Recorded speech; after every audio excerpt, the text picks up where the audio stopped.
నమస్తే, welcome to our channel. నేను ఆదిత్య. ప్రకృతి విపత్తులో భాగంగా ఆంధ్రప్రదేశ్కి జరిగినటువంటి నష్టాన్ని దృష్టిలో ఉంచుకొని ఏపీ ప్రభుత్వ ఉద్యోగులంతా కలిసి విరాళంగా దాదాపుగా 120 కోట్లు ఇవ్వడం జరిగింది. మరి ఈ అంశాన్ని ఏ విధంగా చూడొచ్చు, ఇదే అంశాన్ని కాస్త క్షుణ్ణంగా తెలుసుకునే ప్రయత్నం చేద్దాం. సో ప్రస్తుతానికి మనతో పాటు స్టూడియోలో ఉన్నారు ప్రముఖ సీనియర్ జర్నలిస్ట్ అలాగే పొలిటికల్ అనలిస్ట్ సిఎస్ రావు గారు. సో సార్ని అడిగి మరిన్ని విషయాలు తెలుసుకున్నారు. సార్ నమస్కారం. సార్ నమస్తే.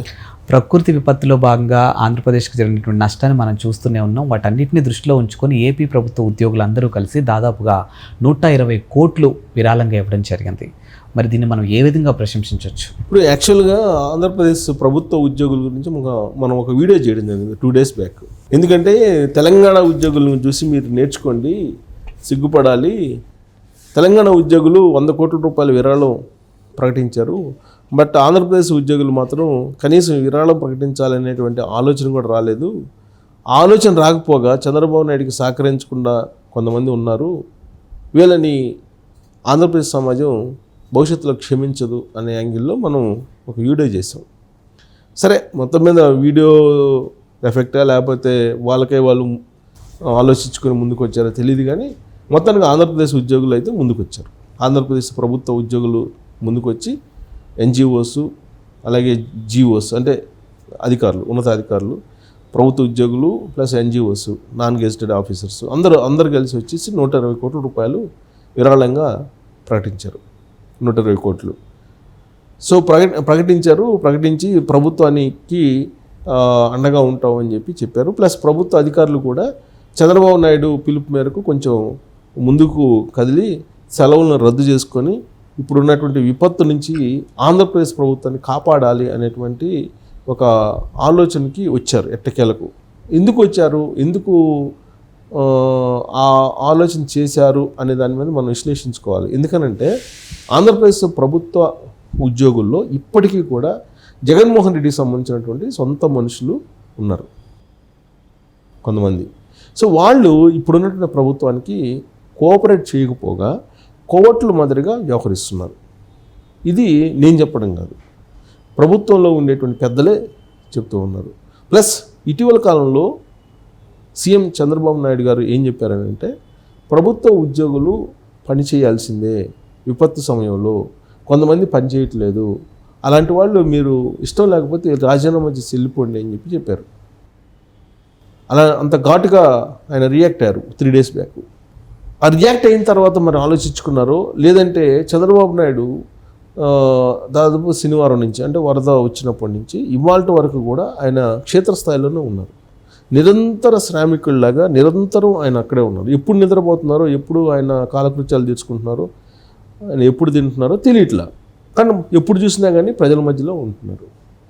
ఒక ముఖ్యమంత్రి ఆ విధంగా శ్రమిస్తున్నప్పుడు సహకరించకపోతే బాగుండదేమో అని బహుశా నేను అనుకోవటం ఆంధ్రప్రదేశ్ ఉద్యోగులు ఆలోచించి ఉంటారేమో. అందుకే చంద్రబాబు నాయుడికి సహకరిస్తూ 120 కోట్ల రూపాయల విరాళాన్ని ఇవ్వడంతో పాటు ఇప్పుడు ఆయనతో పాటు కలిసి పనిచేయడానికి కూడా సిద్ధమయ్యాము, ఈ విపత్తు నుంచి ప్రజల్ని సమాజాన్ని కాపాడుకోవాలి అనేటువంటి అభిప్రాయానికి చాలామంది వచ్చినట్టు తెలుస్తుంది. బట్ ఇప్పటికీ కూడా జగన్మోహన్ రెడ్డి కోవట్లలాగా వ్యవహరిస్తున్నటువంటి వాళ్ళు అయితే లేకపోలేదు. లేదంటే చంద్రబాబు నాయుడు అలాంటి అనుమానాన్ని వ్యక్తం చేయరు. సో ఇప్పటికీ కూడా ఏదో ఒక రకంగా ఈ విపత్తుకు సంబంధించి సహాయ సహకారాలు అందించలేకపోయింది చంద్రబాబు నాయుడు ప్రభుత్వం అనేటువంటి ఒక టాక్ అయితే తీసుకురావాలని చెప్పి ప్రభుత్వంలో ఉన్నటువంటి కొంతమంది కోర్టులు అయితే ప్రయత్నం చేస్తున్నారు. కాకపోతే వాళ్ళని పట్టించుకోకుండా మెజారిటీ ఆంధ్రప్రదేశ్ ప్రభుత్వ ఉద్యోగులు ముందుకు వచ్చి చంద్రబాబు నాయుడు తోటి కలిసి అడుగులో అడుగు వేయటానికి సిద్ధమయ్యారు అని చెప్పడానికి ఈ 120 కోట్ల విరాళం అనేది ఒకటి ఎగ్జాంపుల్గా కనిపిస్తుంది. ఒకటి తెలంగాణకు సంబంధించిన ఉద్యోగులు ఆంధ్రప్రదేశ్ ఉద్యోగుల కన్నా కూడా ముందుగా విరాళాన్ని ప్రకటించారు. 100 కోట్ల రూపాయలు ప్రకటించారు. అయితే ప్రకటించిన తర్వాత ఆశ్చర్యకరమైనటువంటి విషయం ఏంటంటే, వాస్తవంగా తెలంగాణ ఉద్యోగులు తెలంగాణ సమాజం పట్ల చాలా అంకితభావంతో ఉన్నారు అని భావించాం.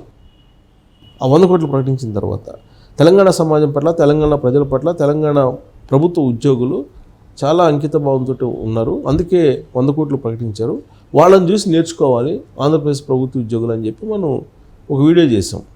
కానీ విచిత్రమైన పరిణామం ఏంటంటే ఆంధ్రప్రదేశ్ ఉద్యోగులు 120 కోట్ల రూపాయలు విరాళం ప్రకటించారు. అందరూ ఏకగ్రీవంగా ఐక్యంగా అందరూ చంద్రబాబు నాయుడు తోటి కలిసి ఉండడానికి, ఆ విపత్తు నుంచి ప్రజల్ని సమాజాన్ని కాపాడటానికి ప్రయత్నం చేస్తున్నారు. దాంట్లో ఎలాంటి డిస్ప్యూట్స్ లేవు. విచిత్రమైనటువంటి పరిణామం ఏంటంటే తెలంగాణలో 100 కోట్లు ప్రకటించిన తర్వాత అసలు ఎవరిని అడిగి ప్రకటించారు మీరు అని చెప్పి కొన్ని సంఘాలు ఆ ప్రకటించినటువంటి ప్రభుత్వ ఉద్యోగ నేతల్ని నిలదీసేటువంటి పరిస్థితి గత 2 రోజుల నుంచి మనకు వినిపిస్తుంది.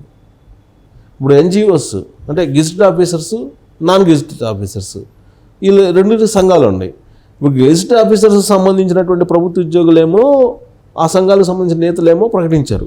ఇప్పుడు నాన్ గెజిటెడ్కి సంబంధించినటువంటి ఉద్యోగుల సంఘాల నేతలేమో మీరు ఎవరిని అడిగి ప్రకటించారు 100 కోట్లు, మేము ఎందుకు వాళ్ళు మీరు ప్రకటిస్తే అనేటువంటి డిస్ప్యూట్ని లేవదీశారు. ఇప్పుడు గత 2 రోజుల నుంచి ఈ తెలంగాణ ప్రభుత్వ ఉద్యోగుల మధ్య నడుస్తున్నటువంటి ఈ ఘర్షణ, అభిప్రాయ భేదం, ఘర్షణ కాదు కానీ అభిప్రాయ భేదం, ఈ విరాళం ప్రకటించిన దాంట్లో అభిప్రాయ భేదాలు వ్యక్తం అవుతున్నాయి. విరాళం ప్రకటించడం అనేది ఒక పెద్ద మానవీయ కోణం నుంచి తెలంగాణ ఉద్యోగులు ఆలోచించారు, అందుకే ప్రకటించారని చెప్పేసి మనం అనుకున్నాం. కానీ తీరా ప్రకటించిన తర్వాత మీరు ఎవరిని అడిగి ప్రకటించారని చెప్పేసి వాళ్ళు ఇప్పుడు గొడవలు పడుతున్నటువంటి పరిస్థితి క్షేత్రస్థాయిలో. అంటే ఎన్జిఓకి వర్సెస్ నాన్ ఎన్జిఓకి సంబంధించి. అంటే ఈ సంఘటనను బట్టి ఆంధ్రప్రదేశ్ ఉద్యోగులు కొంత లేటుగానైనా సరే ఆలోచించుకొని అందరూ ఐక్యంగా 120 కోట్ల రూపాయలు ప్రకటించారు. పైగా చంద్రబాబు నాయుడికి దగ్గరుండి మేము అంతా కలిసి చంద్రబాబు నాయుడుతో కలిసి నడవడానికి కష్టపడటానికి సిద్ధంగా ఉన్నాం అనేటువంటి సంకేతాన్ని కూడా పంపించారు. బట్ తెలంగాణలో విచిత్రమైనటువంటి పరిణామం ఒక్కసారిగా కనిపించింది క్షేత్రస్థాయిలో. బహుశా నేను అనుకోవటం ఈ అభిప్రాయ భేదాలన్నీ సమసిపోయి వాళ్ళు కూడా 100 కోట్లు ఇస్తారు, ఇవ్వకుండా ఉంటారు ప్రకటించిన ప్రకారం. కాకపోతే ఎవరిని అడిగి మీరు ప్రకటించారనేది ఈ సంఘాల మధ్య ఉండేటువంటి గ్యాప్ ఏదైతే ఉందో, సంఘాల మధ్య సంఘానికి మధ్య ఉండేటువంటి సమన్వయ లోపం ఏదైతే ఉందో అది ఇప్పుడు సమాజం గ్రహించింది, సమాజంలోకి వచ్చేసింది ఆ వాయిస్. సో అప్పుడు 100 కోట్లు ప్రకటించినప్పటికీ కూడా వాళ్ళ పట్ల ఉండేటువంటి గౌరవం అనేది పలచబడే అవకాశం ఉంది. వన్స్ ఏదైనా ప్రకటించిన తర్వాత అరే ఎందుకు ప్రకటించాల్సిన అవసరం ఏముంది అనుకున్నాం అనుకో, దాని వాల్యూ పోతుంది, దాని వాల్యూ ఉండదు. అలాగే తెలంగాణకు సంబంధించిన ఉద్యోగులు ఆల్రెడీ ప్రకటించేశారు. ప్రకటించిన తర్వాత వాళ్ళ మధ్యలో అభిప్రాయ భేదాలు రావటం, అవేమో సమాజంలోకి వెళ్ళటం, ఇవన్నీ కూడా కొంత ఇబ్బందికరమైనటువంటి పరిస్థితి. సో కాబట్టి తెలంగాణ ఉద్యోగులతో పోల్చుకుంటే ఆంధ్రప్రదేశ్ ఉద్యోగులే కొంత బెటర్ ఏమో అనిపిస్తుంది. ఎందుకంటే ఈ మధ్యకాలంలో ఆంధ్రప్రదేశ్ ఉద్యోగులు రకరకాల విమర్శలు, ఆరోపణలు ఎదుర్కొన్నారు. అటు చంద్రబాబు నాయుడు దగ్గర నుంచి జగన్మోహన్ రెడ్డి దగ్గర నుంచి ఇప్పుడు కూడా వాళ్ళు ఎదుర్కొంటున్నారు. కారణం ఏంటంటే ఆంధ్రప్రదేశ్లో ఉన్నటువంటి ఉద్యోగులు రాష్ట్రం విడిపోయిన తర్వాత ఆంధ్రప్రదేశ్కి వెళ్ళడానికి ముందుకు రాలా. ఎంతసేపటికి హైదరాబాద్లో ఉండి పరిపాలన అక్కడ చేయాలనేటువంటి ఉద్దేశంతో ఉన్నారు. ఇప్పటికీ కూడా వాళ్ళకి ప్రత్యేక ట్రైన్లు, ప్రత్యేక బస్సుల్లోని ఇక్కడి నుంచి ట్రావెల్ చేసే వాళ్ళు చాలామంది ఉన్నారు.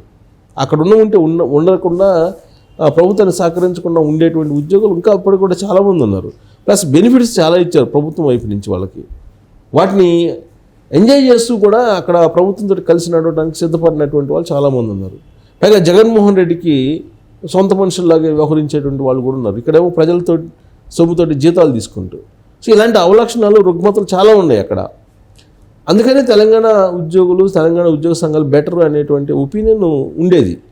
ఇప్పుడు ఈ సంఘటన తర్వాత ఇప్పుడు ఆంధ్రప్రదేశ్ ఉద్యోగులు కొంచెం ప్రభుత్వంతో కలిసి నడవడానికి కానీ, లేదా ఇలాంటి విపత్తులు వచ్చినప్పుడు ముందుండి అందరూ ఐక్యంగా విరాళాలు ప్రకటించడంలో కానీ కొంత మెరుగేమో అనేటువంటి ఒక భావం కలిగించేలా వాళ్ళు ఈ విరాళాలను ప్రకటించడం అనేది ఉంది అని చెప్పి మనం విశ్లేషణ చేసుకోవచ్చు. Thank you sir.